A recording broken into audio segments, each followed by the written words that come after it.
Satan is not bothered about you going to church. Going to church is very important. But you see, the operations of Satan is like sowing tares among the wheat, especially while men sleeps. Because the moment Satan can successfully sow his tares among your wheat, that means even while you go to church, he can reap some profit out of your still worship. So while the brother is busy singing in the choir, Satan is not moved by singing in the choir alone. That is still worship to God. But Satan will ensure to plant a seed that while he sings in the choir, he's also battling with masturbation. He's also fornicating.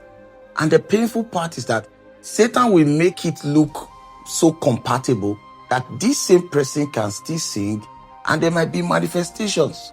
So the manifestations will look as justification for the impurities. And she said, why men slept? Seasons why people sleep, that is when Satan comes in with his tares.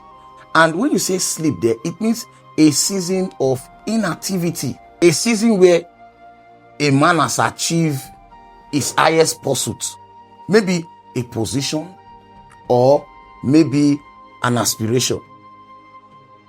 But see, on the seventh day, they didn't say God slept. On the seventh day, God rested. To rest is different from sleeping. Because when you talk about rest, you come to a place of rest when there are automated systems that can be working for you while you cease from labor. It is called the unforced rhythm of grace, which is quite different from sleep, where sleep is a state of inactivities, dullness. So most times when people come into the highest position, they sleep. And while they sleep, that is when Satan begins to plant his tares. And because they are sleeping, there will be negligence of going back to seeking the fire they once had. It was in the time where kings go to battle of activity. We saw King David was at the rooftop, and that was where he could encounter the tares that came into his wheat.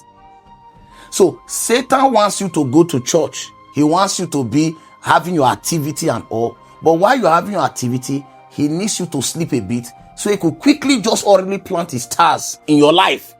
So while you are serving, which is your wheat, you are also giving Satan some portion of profits. So we have many people today who are doing still worship, but their still worship is also giving Satan some profits. Some people don't even know that they are working for Satan. That if they get to the seat of reward, Satan will also give them some souvenirs and say thank you.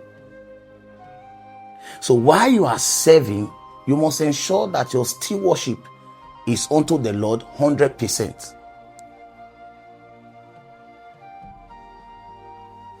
Ensure your life is void of impurities. I know you are very passionate. You are seeking God now with the whole of your heart. That's amazing. But ensure that in your journey of seeking God, let no Delilah be planted with this your still worship. God has blessed you.